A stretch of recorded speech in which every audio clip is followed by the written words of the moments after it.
السلام علیکم عزیز طلباء اور طالبات، امید ہے کہ آپ سب اپنے اپنے گھروں میں اللہ کے فضل و کرم سے بخیر و عافیت سے ہوں گے۔ آف لائن سیشن میں آپ کو پھر سے خیر مقدم۔ میں جماعت 7ویں کو اردو پڑھنے جا رہے ہیں ہم، اور ہمارا آج کا موضوع ہے کشمیر کے دلکش باغات۔ ریویژن چل رہا ہے بچوں، آپ اپنی کتاب کھولیں گے، پھر سے پیج نمبر 112 پر جائیں گے۔ ہم پڑھیں گے مغل دور کے باغوں کے بارے میں۔ بچوں، کچھ مشہور باغ ہیں جو مغل دور میں بنائے گئے ہیں، مغل بادشاہوں نے بنائے تھے۔ چشمہ شاہی، نشاد باغ، شالیمار اور نسیم باغ کے بارے میں ہم نے پڑھا کل۔ تو بچوں، اس کے علاوہ بھی کشمیر میں کئی باغات ہیں جو خوبصورتی اور دلکش میں کس طرح کم نہیں، جیسے ہے ویری ناگ باغ، کوکر ناگ باغ، یہ خاص طور پر قابل ذکر ہے۔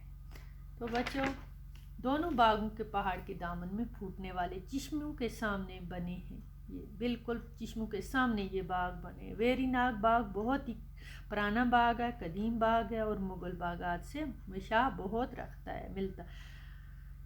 کوکر ناگ کا پانی جو ہے گرمیوں میں بہت ٹھنڈا ہوتا ہے، اسے لگتا ہے جیسے کہ یہ برف ہے، بالکل ٹھنڈا رہتا ہے۔ یہاں ایک کشادہ پارک بنائی گئی ہے جس میں مقامی اور بیرونی سیاح آتے جاتے ہیں۔ یہاں کشمیر کے باغات اپنی خوبصورتی کی وجہ سے انتہائی پرکشش ہیں۔ دنیا کے کونے کونے سے یہاں سیاح ٹورسٹ جو ہیں بچوں آتے ہیں اور قدرتی حسن اور انسانی ذوق جمال، ان کا شوق جو بنایا انہوں نے یہ باغ، دونوں کی داد دیتے ہیں۔ ان باغوں کی وجہ سے جنت بے نظیر کشمیر کی خوبصورتی دوبالا ہو گئی ہے۔ کشمیر کے قدرتی مناظر، یہاں کی برف پوش پہاڑیاں، اچھلتی کودتی ندیاں اور سرسبز میدان، یوں تو سال بھر سیاحوں کے لیے باعث کشش ہیں، لیکن ان باغوں کی سیر کے لیے اپریل سے اکتوبر تک کا عرصہ زیادہ مناسب ہے، بہت ہی مناسب ہے، کیونکہ صحیح رہتا ہے، کیونکہ بعد میں یہ پورے سرسبز ہوتے ہیں، پھول ہوتے ہیں ان میں۔ اس کے بعد جب یہ اپریل سے اگست تک، اکتوبر تک یہ بالکل اچھا رہتے ہیں، اس کے بعد پھول مرجھا جاتے ہیں اور ٹھنڈی بھی ہو جاتی ہے، تو اتنا ان باغوں میں مزہ نہیں آتا ہے۔ کشمیر کے قدرتی مناظر، یہاں کی برف پوش پہاڑیاں الگ ہیں، اچھلتی کودتی ندیاں، دریا کے قدرتی مناظر، یہاں کے قدرتی مناظر، یہاں کے برف پوش پہاڑ، اچھلتی کودتی ندیاں اور سرسبز میدان ہیں۔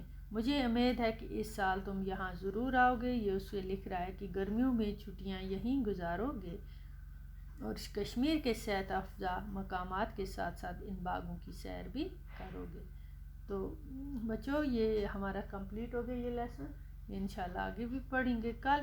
اس کے الفاظ معنی یہ بھی آپ یاد کر لینا، کاپی پہ نوٹ کر لینا، جیسے مسرت اس میں آیا ہے، خوشی ہو گیا، معلومات ہو گیا، جانکاری، بیان سے باہر ہونا ہو گیا جس کا بیان ممکن نہ ہو، حسین اور جمیل ہو گیا بہت ہی خوبصورت، مخمل فرش ہو گیا مخمل جیسا فرش، نرم بالکل سبزہ، کیفیت ہو گیا حالت رونق، ذوق جمال ہو گیا خوبصورتی کا شوق مزاجی، جلا ہو گیا چمک، حسن انتخاب ہو گیا عمدہ پسند، داد ہو گیا تعریف، کسی چیز کی داد دینا، تعریف کرنا، انصاف عدل، دعوت نظارہ ہو گیا دیکھنے کا بلاوا، دوبالا ہونا ہو گیا دگنا چگنا،